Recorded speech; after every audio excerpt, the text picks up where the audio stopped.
అఖిల భారత ప్రజాతంత్ర మహిళా సంఘం ఐద్వా జాతీయ నాయకురాలు జ్యోతి గారు మనతో ఉన్నారు. వారితో నిన్ననే బిల్కిస్ బానో కేసులో ఆ ముద్దాలు ఏదైతే విడుదల చేసిందో గుజరాత్ ప్రభుత్వం, దానిపై సుప్రీంకోర్టు తీర్పుపై వారి యొక్క ఉద్దేశాలు, దాని మీద తీర్పు యొక్క ప్రభావం, దాని మీద వారి ఇంటర్వ్యూ తీసుకుందాం. నమస్తే అమ్మా. నమస్తే అండి. జ్యోతి గారు, ఓ సంవత్సరం క్రితం సుమారు 11 మంది ముద్దాయిల్ని బిల్కిస్ బానో సంబంధించిన రేపు కావచ్చు, అత్యాచారం కావచ్చు, లేదా హత్యలు కావచ్చు, దానికి సంబంధించి విడుదల చేస్తారు. జనరల్గా ఆగస్టు 15కో లేదా రిపబ్లిక్ డే, జనవరి 26 లేకపోతే గాంధీ జయంతి, ఇటువంటి సందర్భాల్లో నేరస్తులను విడుదల చేయటం అనేది, సత్ప్రవర్తన కలిగిన నేరస్తులను విడుదల చేయటం అనేది సహజంగా జరిగే పరిణామాలు. కొత్తగా భారతదేశం మొట్టమొదటిసారి ఈ ఇన్సిడెంట్లోనే జరగలేదు, ఈ ఘటనలో జరగలేదు. అసలు జైల్లో ఉన్నాయే మనుషులు మార్పులు తీసుకురావడం, మనుషులు సంస్కరించడం, జైలు శిక్ష విధించడం కూడా జైలు సంస్కరించడం.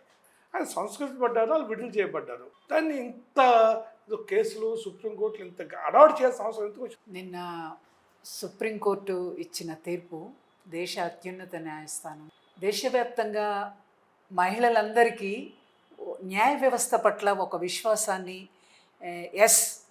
పోరాడే వాళ్లకు ఒక విజయం లభిస్తుంది, అట్లాగే నిందితులకు శిక్ష పడుతుంది అని న్యాయ వ్యవస్థ మీద ఒక సమున్నతమైన గౌరవం నిలబెట్టడానికి తోడ్పడింది. దేశవ్యాప్తంగా మహిళలందరూ కూడా ఆనందపడ్డ రోజు. ఇక దీని పూర్వపర ఘటనలోకి చూసినప్పుడు బిల్కిస్ బానో కేసు విషయంలో 2002 సంవత్సరంలో గుజరాత్లో జరిగిన ప్రత్యేకమైన ఆ నరమేధము, ఆ ఘటన జరిగిన సందర్భంగా బిల్కిస్ బానో 5 నెలల గర్భవతి.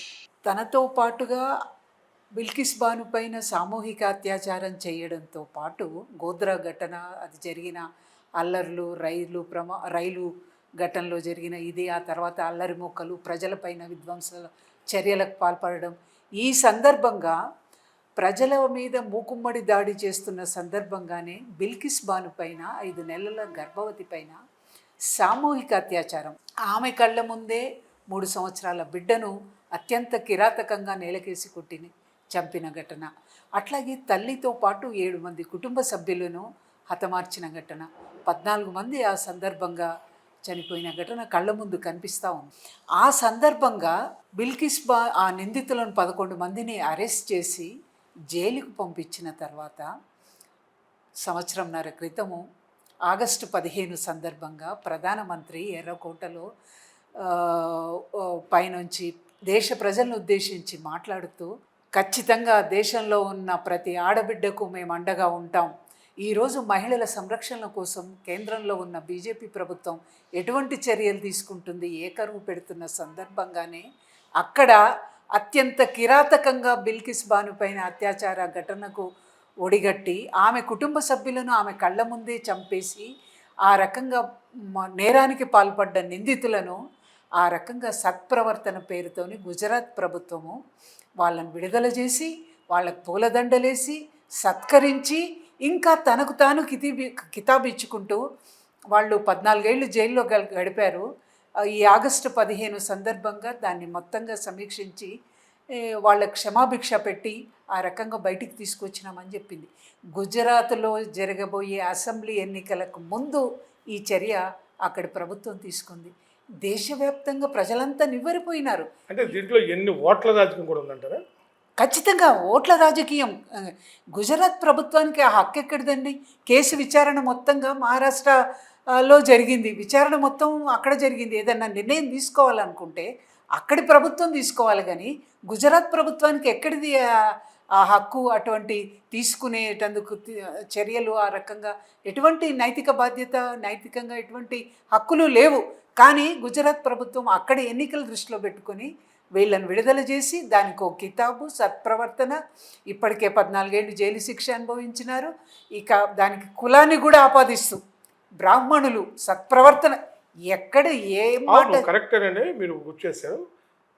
రాహుల్ గాంధీ చెప్పే బీజేపీ ఎమ్మెల్యే, ఈ రమేషన్ కమిటీలో ఆయన కూడా సభ్యుడు, ఆయన విడుదల చేస్తూ కామెంట్ చేశాడు, బ్రాహ్మణులు జన్మతః సత్ప్రవర్తన కలిగి ఉంటారు, జన్మతః. అదేవిధంగా జన్మతః ఉన్నతమైన సంస్కారం కలిగి ఉంటారు. వీళ్ళు ఆ బిల్కిస్ బాను ఘటనలో ఆ నేరం చేసి ఉండరు అని నేను భావిస్తున్నా. వీళ్ళకి శిక్ష విధించడంలో ఏదో కుట్ర జరిగి ఉండొచ్చు. ఏదేమైనప్పటికీ వాళ్ళు 14 ఏళ్ళు జైలు ఉన్నారు కాబట్టి ఈ సంస్కారవంతులు విడుదల చేయమంటారు. అంటే బ్రాహ్మణులు నిజంగా సంస్కారవంతులు ఉంటారా? ఇక్కడ చాలా స్పష్టంగా ఆ ఎమ్మెల్యే చేసిన వ్యాఖ్యలను బట్టే బీజేపీ ఎవరికి ప్రాతినిధ్యం వహిస్తూ ఉంది, ఎవరికి వత్తాసు పలుకుతూ ఉంది అనేది చాలా స్పష్టంగా అర్థమవుతూ ఉంది. ఏం బ్రాహ్మణులైతే నేరాలు చేయకూడదు, వాళ్ళు అటువంటి ప్రవర్తన కలిగి ఉండరు అనడానికి ఏమన్నా ఉన్నదా? వాళ్ళు చేసి ఉండకపోవచ్చు, చట్టాలు ఉన్నది ఎందుకు? నువ్వెవరు దాన్ని నిర్ధారించి చెప్పడానికి? చేసినారు చెయ్యలేదు అని తేల్చడానికి కోర్టులు ఉన్నాయి, అక్కడ సాక్ష్యాలు ఉన్నాయి. దాన్ని బట్టి చట్టబద్ధంగా ఎటువంటి చర్యలు తీసుకోవాలో కోర్టు తీసుకుంటుంది. కానీ బీజేపీ ఎటువంటి మనువాద భావజాలానికి ప్రాతినిధ్యం వహిస్తుందో ఇక్కడ చాలా స్పష్టంగా అర్థమవుతూ ఉంది. అంటే ఒక ఉన్నత వర్గాల నుంచి వచ్చిన వాళ్ళు ఈ రకంగా ఉంటారు, వాళ్ళు ఇటువంటిది చేసి ఉండకపోవచ్చు, అక్కడ తప్పుడు అభిప్రాయంతో ఆ రకంగా రూపొందించి నేరస్తులు అనే ముద్ర వేసి ఉండొచ్చు అని తాను ఆ రకంగా పేర్కొనడం చాలా స్పష్టంగా దేశ ప్రజల ముందు బీజేపీ ఏ వర్గాలకు ప్రాతినిధ్యం వహిస్తుంది అనేది అర్థమవుతూ ఉంది. రెండోది, మహిళా వ్యతిరేకి ప్రభుత్వం అనేది కూడా అర్థమవుతూ ఉంది. వాళ్ళను ఆ రకంగా ఆహ్వానించడం, దండలేయడం, స్వీట్లు పంచుకోవడం, ఈ రకమైన కితాబులు బ్రాహ్మణులు కాబట్టి వాళ్ళు చేసి ఉండకపోవచ్చు, అక్కడ పొరపాటు జరిగిండొచ్చు, తప్పు చేసినారని నిర్ధారణలోనే అని ఈ కితాబు ఇవ్వడం ఖచ్చితంగా బీజేపీకి ఉన్న వెనకాల ఉన్నటువంటి భావజాలాన్ని బట్టబయలు చేస్తూ ఉంది. ఏ వర్గానికి ప్రాతినిధ్యం వహిస్తూ ఉన్నదో స్పష్టంగా దేశ ప్రజలకు అర్థమవుతూ ఉంది అనేది ఇక్కడ మనకు అర్థమైంది. ఇప్పుడంటే సుభాష్ లాలి గారు, ఆమె ఈ దేశంలో మహిళా ఉద్యమంలో చాలా కీలక పాత్ర వహించిన వ్యక్తి కాదను. కానీ ఒక్క కేసులో ప్రత్యేకంగా ఆమె కేసు వేయటం, విజయం సాధించారు, వాళ్ళు మళ్ళీ జైలుకి పంపుతారు. దాని ద్వారా ఆమె ఏం సాధించారంటారు? అయ్యో, బిల్కిస్ బాను కేసు ఆమె ఒక్కదానికి సంబంధించింది కాదండి. దేశవ్యాప్తంగా మహిళలందరూ ఒక రకంగా ఎదురు చూస్తున్న ఘటన. ఇంత అన్యాయమా? సామూహికంగా దాడి చేసి ఒక మహిళను, నిండు గర్భవతిని సామూహిక అత్యాచారం చేయడంతో పాటు కుటుంబ సభ్యులను ఆమె కళ్ళ ముందు హతమార్చిన ఘటన అది. కన్నబిడ్డను ఆమె కళ్ళ ముందు హతమార్చిన ఘటన అది. ఆ సందర్భంగా దేశవ్యాప్తంగా మహిళలంతా అయ్యో ఇంత అన్యాయం జరిగిందే అని ఎదురు చూస్తున్న సందర్భంగా కోర్టు వాళ్ళని అరెస్ట్ చేసిన సందర్భంగా కోర్టులో శిక్షపడి 11 మందికి ఐద్వా ఆధ్వర్యంలో ప్రతినిధి బృందం ఆమెను పరామర్శించడానికి వెళ్ళింది. అదే సందర్భంగా 1.5 ఏళ్ల క్రితము ఏదైతే గుజరాత్ ప్రభుత్వము వాళ్ళను సత్ప్రవర్తన పేరుతోని వాళ్ళ క్షమాభిక్ష పెట్టి బయటికి తీసుకొచ్చిందో ఆమెను పరామర్శిద్దాము అని వెళ్ళిన సందర్భంగా ఆమె శారీరకంగా, మానసికంగా చాలా బలహీనపడి ఈ పోరాటం ఎట్లా చేయాలి ఏంటి అని అర్థం కాని దిశలో ఉన్నాను. ఇదా నాకు ప్రభుత్వం ఇచ్చే బహుమతి? రేపు వాళ్ళు క్షమాభిక్ష పేరుతో బయటికి వస్తే నాకు ఈ మాత్రం భద్రత కూడా ఉండదు కదా, నేను ఎట్లా జీవించాలి అని ఆమె ఆ రకంగా పేర్కొన్నది. సుభాషిణి అలీ వెళ్ళినప్పుడు బిల్కిస్ బాను ఆమెను పరామర్శించడంతో పాటు బిల్కిస్ బాను ఏదైతే నాకు న్యాయం చేయండి అని అత్యున్నత న్యాయస్థానాన్ని ఆశ్రయించిందో అదే సందర్భంగా ఐద్వా మహిళల సమస్యలను ఛాంపియన్ చేసే సంఘం మొత్తంగా దేశవ్యాప్తంగా ఈరోజు అనేక కోట్లాది మంది మహిళలకు ప్రాతినిధ్యం వహిస్తూ మహిళా సమస్యలను తీసుకొని పనిచేస్తున్న సంఘం. దాంతోపాటు బిల్కిస్ బాను వేసిన పిటిషన్తో పాటు అఖిల భారత ప్రజాతంత్ర మహిళా సంఘం జాతీయ ఉపాధ్యక్షురాలైనటువంటి సుభాషిణి అలీ, తనతో పాటు జర్నలిస్ట్గా ఉన్నటువంటి రేవతి లాల్, తనతో పాటు లక్నో యూనివర్సిటీ మాజీ వైస్ ఛాన్సలర్ రూప్రేఖ వర్మ, తను, ఇట్లాంటి వాళ్ళంతా కూడా యాడ్ అయిపోయి పిటిషన్స్ వేశారు. ఆ పిటిషన్స్ విచారించిన సుప్రీంకోర్టు నిన్న తీర్పిచ్చింది. ఆ తీర్పులో కూడా చాలా స్పష్టంగా 2 వారాల్లోగా వెంటనే వచ్చి అధికారుల ముందు లొంగిపోవాలి. గుజరాత్ ప్రభుత్వానికి ఈ హక్కు లేదు. మహారాష్ట్రలో ప్రభుత్వానికి ఉన్న హక్కును గుజరాత్ ప్రభుత్వం ఎట్లా మిస్యూజ్ చేస్తుంది అని చెప్పి చాలా సీరియస్గా ప్రశ్నించింది. ఏ ప్రాతిపదికన తగ్గించినావు? ఈరోజు వాళ్లకు యావజ్జీవ ఖైదు వాళ్ళకు విధించింది. యావజ్జీవ ఖైదును 14 సంవత్సరాలు పూర్తి కాగానే వాళ్ళు సత్ప్రవర్తన పేరుతో మారిపోయినారు అని చెప్పి ఏ రకంగా ఇది చేస్తావు, ఏది ప్రాతిపదిక? మరి ఇక్కడ వర్తించిన ఈ నియమాలు నిబంధనలు మిగతా ఖైదీలకు కూడా వర్తించాలి కదా, వీళ్ళకే ఎందుకు వర్తించినాయి? గుజరాత్ ప్రభుత్వం చేసిన చర్యను కూడా తప్పుబట్టింది సుప్రీంకోర్టు చాలా స్పష్టంగా. ఇది ఒక నైతిక విజయం మహిళలకు. అంటే ఈ కేసు విజయం ఈ దేశ యొక్క మహిళలకు ఎటువంటి యొక్క ధైర్యంగా ఒక రకమైన మనోధైర్యాన్ని ఇచ్చే అవకాశం ఉందంటారా? ఖచ్చితంగా. నిన్న బిల్కిస్ బాను మాట్లాడుతూ కూడా చెప్పింది, ఈరోజు కొత్త సంవత్సరం నాకు చాలా ఆనందాన్ని ఇచ్చింది, నా గుండెలపైన పెట్టిన ఒక పెద్ద బండరాయిని తొలగించినట్టు అనిపిస్తూ ఉంది సుప్రీంకోర్టు తీర్పు. ఇది నా ఒక్కదాని విజయమే కాదు, దేశ మహిళలందరికీ సంబంధించి పోరాటం చేస్తే ఖచ్చితంగా మనం విజయాలు సాధిస్తాం. మనం ఇట్లాంటి ఘటనలు జరిగినప్పుడు తల వంచి వాటిని ఎదుర్కోవడం కాదు, తల ఎత్తి పోరాడితే ఖచ్చితంగా విజయం మన అంచున చేరుతుంది అని ఆమె చెప్పింది. ఐద్వా కూడా దాన్నే విశ్వసిస్తుంది. అనేక సమస్యలు ఎదురైనప్పుడు, ఘటనలు ఎదురైనప్పుడు వాటికి ఎదురొడ్డి పోరాడమే తప్ప తల వంచి కూర్చుంటే ఈ సమస్యలు పరిష్కారం కావు. విజయం లభించాలన్నప్పుడు ఖచ్చితంగా దేశవ్యాప్తంగా ఉన్న మహిళలందరినీ కలుపుకొని పోరాటం ద్వారానే మన విజయాలను ఎదుర్కోవచ్చు అని గొప్ప సందేశాన్ని ఇచ్చినట్టు.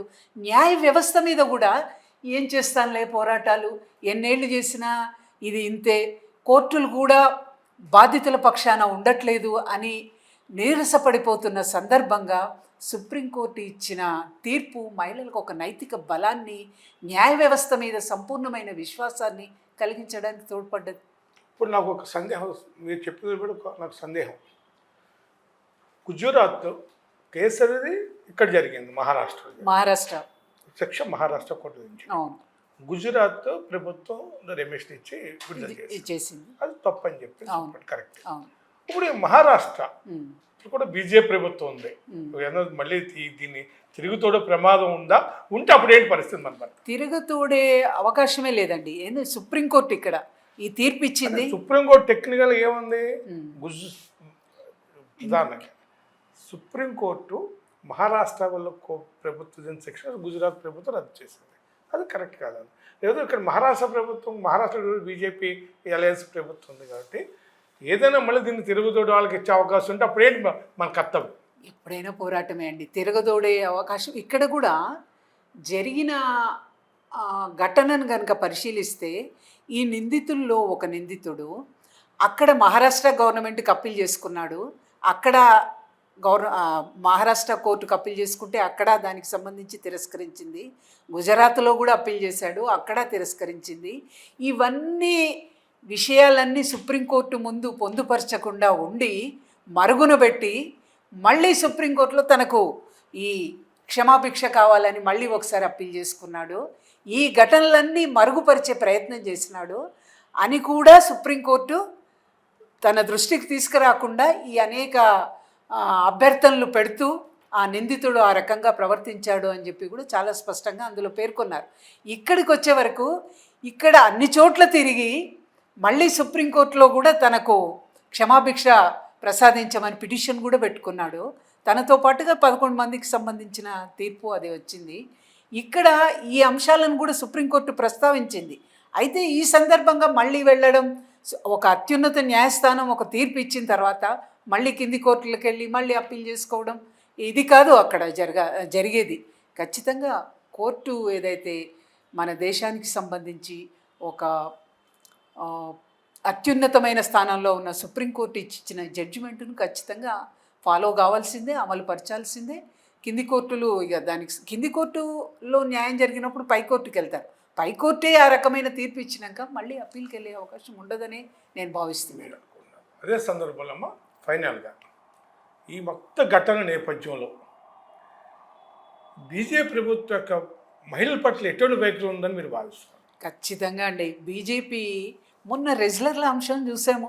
అరే, ఆ దేశానికి ఖ్యాతిని తీసుకొచ్చినటువంటి రెజ్లర్లు, దేశ ప్రతిష్టను ప్రపంచవ్యాప్తంగా నలుదిశలా చాటిన రెజ్లర్లు మా పైన లైంగిక వేధింపులు జరుగుతున్నాయి, దానికి బీజేపీ ఎంపీ ఎవరైతే ఉన్నారో బ్రిజ్భూషణ్ సింగే సమాఖ్య అధ్యక్షుడిగా ఉన్నాడు, రెజ్లర్ల సమాఖ్య అధ్యక్షుడిగా అని చెప్పి 40 రోజుల పాటు ఢిల్లీ వీధుల్లో పోరాటం చేయాల్సి వచ్చింది.